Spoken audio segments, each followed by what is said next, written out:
You guys are. Well, let's talk about it. So when you hear the same question over and over again, does it eventually just like make the subject play on your mind, or does it just turn off and it's like, okay, I don't care? It just means you guys are going to get the driest answers I've got. Like, oh, how was the flight? Good. How you adjusting to the time change? Well, like, you got to give me something in order to give you guys something. If, let's say Tom wins on Saturday or you win, do you think this should count as a legitimate title defense for him, or should it count as an undisputed title win for you when they inevitably promote it to the undisputed title? So basically you're asking if this is the real belt. Yeah. Yes, this is the real belt in my mind. In my mind, Jones versus Stipe is just their retirement fight. Not to be rude, but we know they're both 1 or 2 fights away. So more than likely, this is their get the bag and get out fight, which is fine. That's how I view it. Have you been surprised, like, how animated Dana's been about John Jones recently? It's like anytime his name even comes up, it's like, he's the best ever and stuff like that. Are you surprised that he's, like, so intense to push that?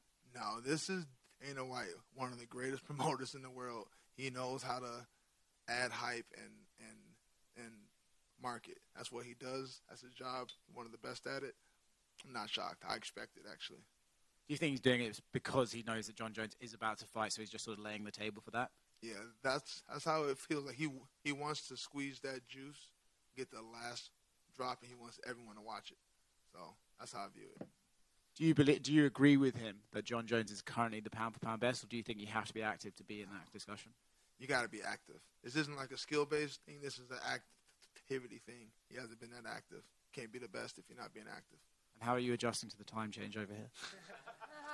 Well, you're cheeky.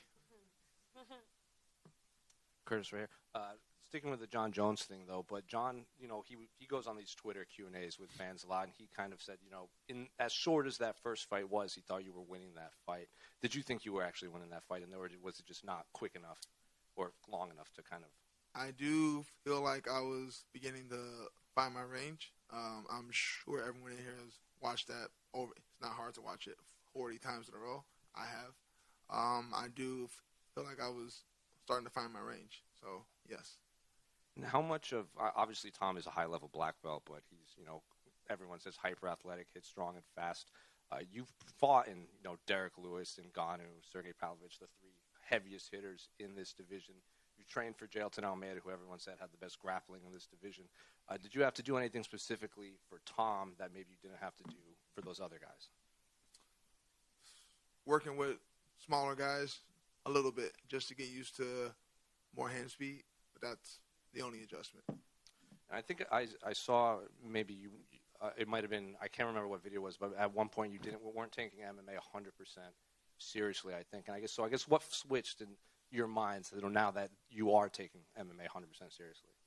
When I moved to Denver, prior to that, I was basically doing my workouts at a UFC gym. Didn't have anyone to spar with. I was sparring with featherweights. I was BSing. I got into UFC just off my athleticism and being able to wrestle everyone. And I knew after I debuted against Ngannou, like where I was not the place to be in order to grow. Moved out to Denver, joined Elevation. We're now Forge, and the best decision I made in my career. Do you think heavyweights get credit for being high-level martial artists because most people just kind of look at you and you can hit them once and they go to sleep? I think majority of fans, they just watch the highlights. They don't watch how did he set that up? Did he use a jab? Did he switch his stance? Did he use the inside leg kick to distract him? They just see hand on the face. The guy falls down.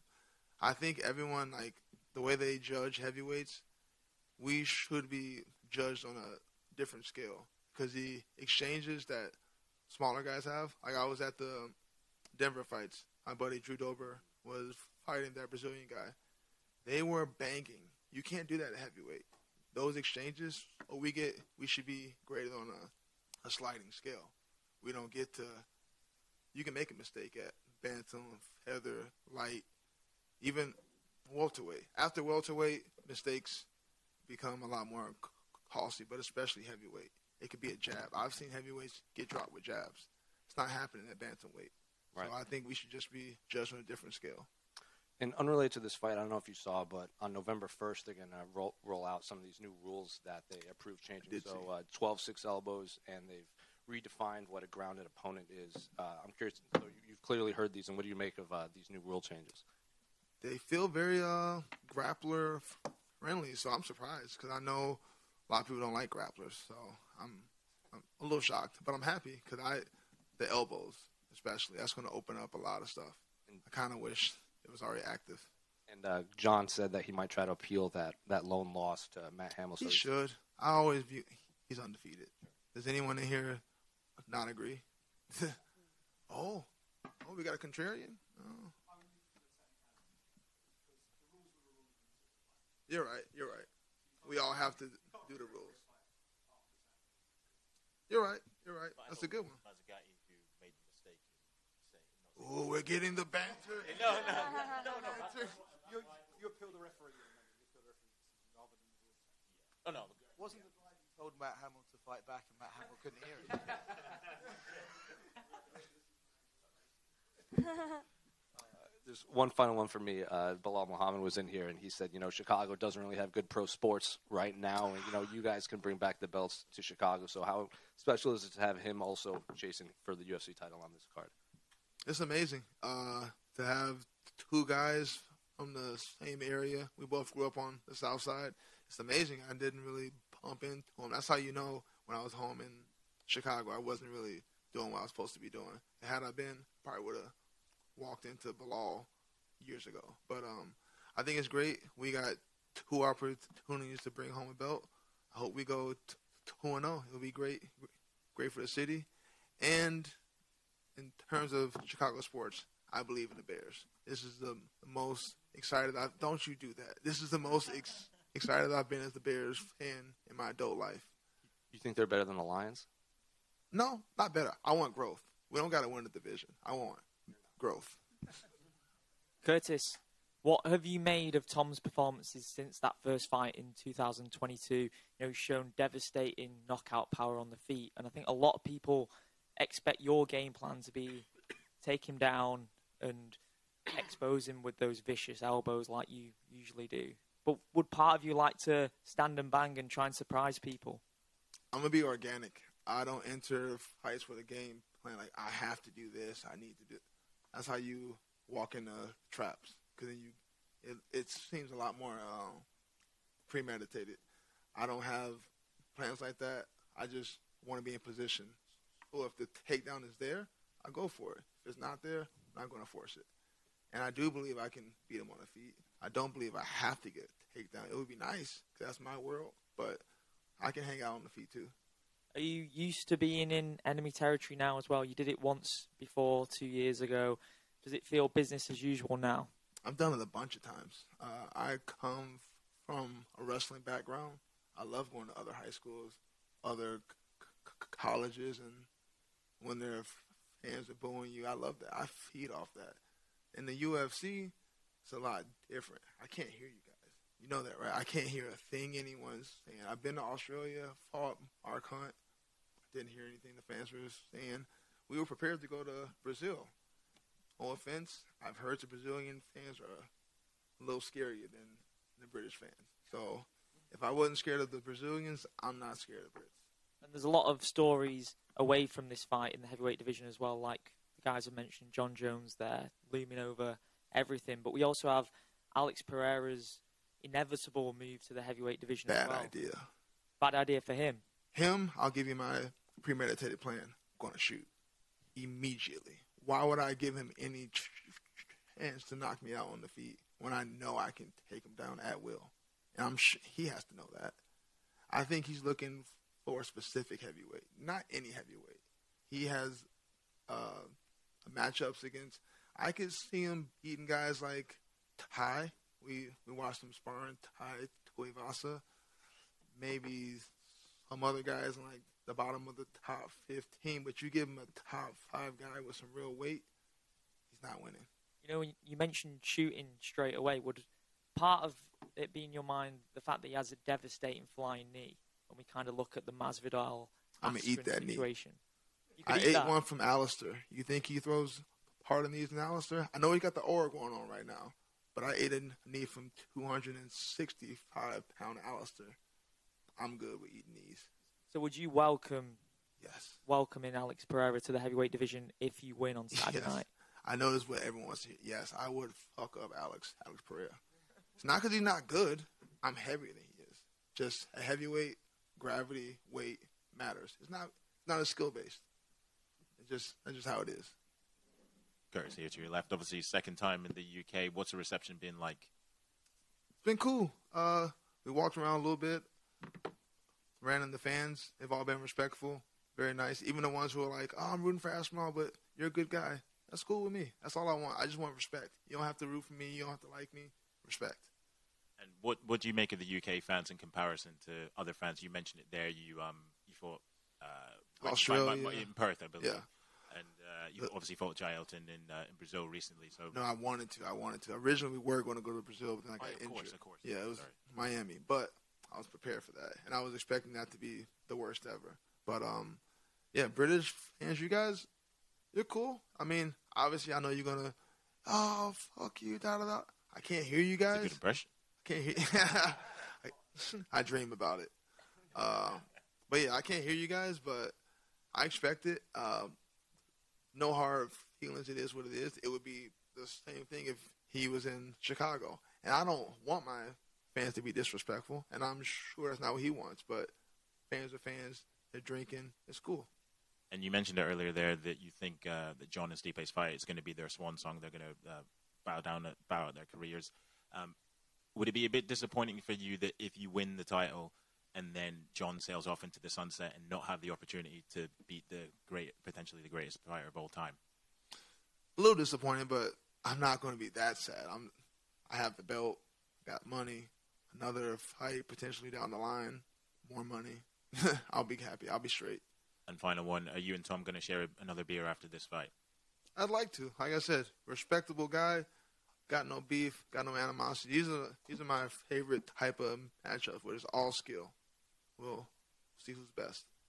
Curtis, just to piggyback on that question, talk to me about your memories from that beer shared with Aspinall, because it felt like even at the end of that fight, it's unfinished business. So when you're sitting there sipping a beer with him, is that what it felt like to you? Yeah, I knew he was. How old is he now? He's a few years younger than me. I knew he'd be back. I knew he would get healthy. You guys have great health care out here. It's free. That's dope.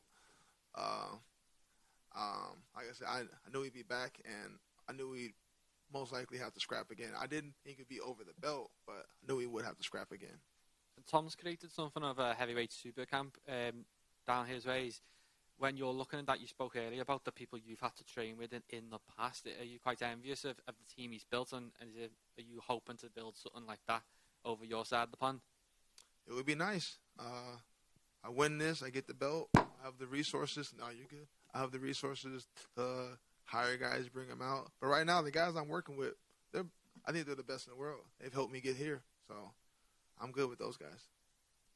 Curtis, straight in front of you here, sir. It's been a long road to get to this title fight from that debut in Croatia back in 2016. You've been very close to earning yourself a title shot, and it just hasn't quite worked out for you in those individual fights. Were there any moments over the course of that time where you sort of sat down and wondered whether it ever would happen for you? After I beat Alistair, I was number 2. He was number 5. I beat him, or maybe it was reversed. Then I bumped up. But either way, I thought after I beat Hunt in February, I beat Alistair in June, and then they gave the interim title versus DC. They gave it to Derek Lewis. They didn't do it based off skill because he had just fought with Ngannou.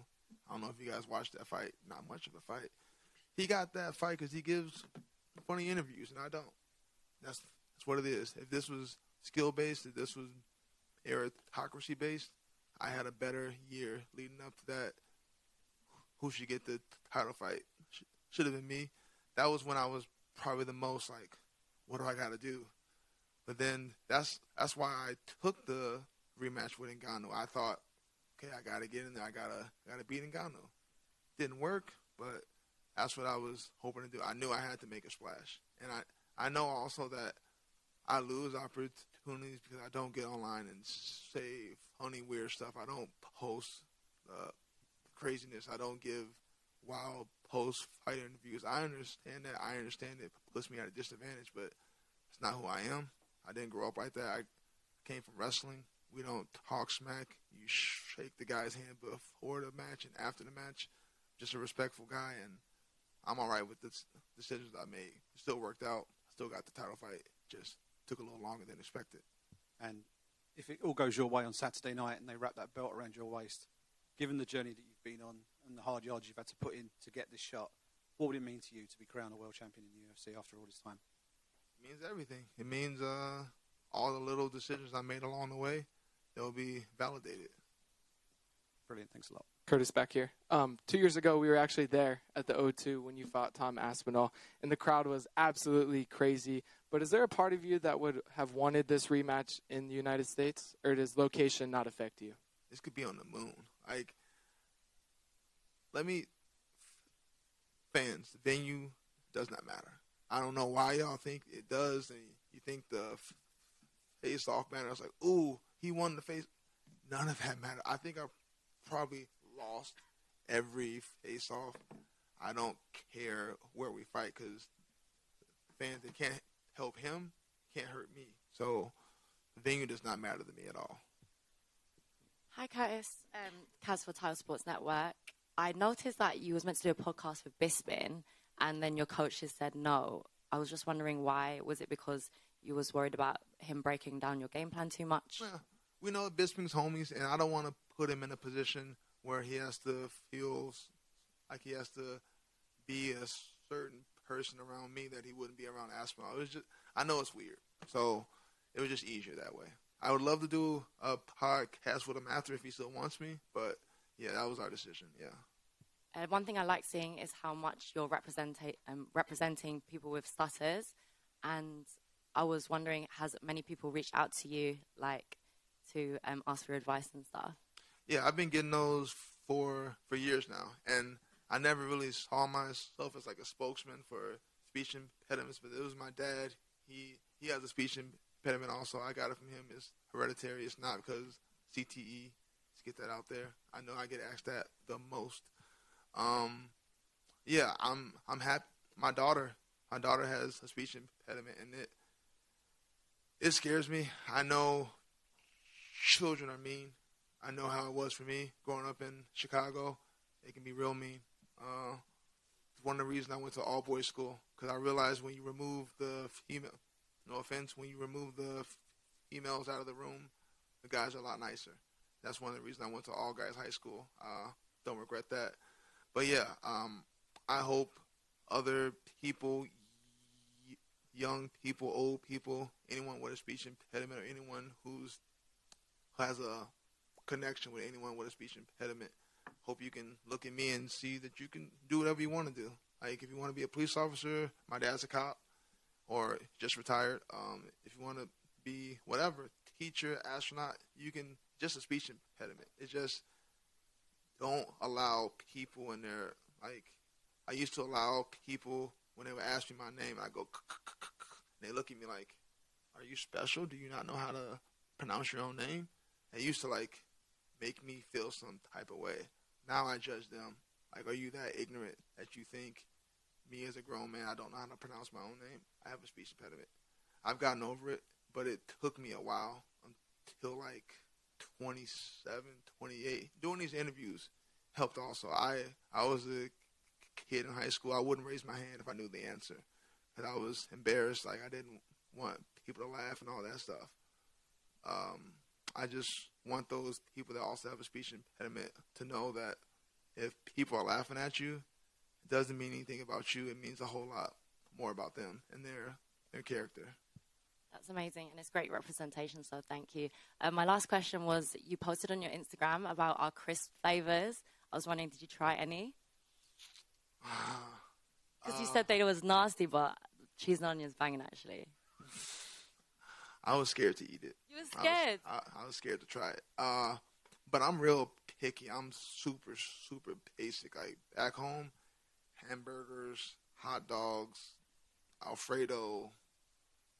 I'm picky. I eat like an 8-year-old. So don't use me as your skill for all Americans. Like, I know my brother, he's gonna eat everything when he gets here. He'll be here Friday. He's gonna eat everything. He always does. We're different. So Thank you. Good luck for Saturday.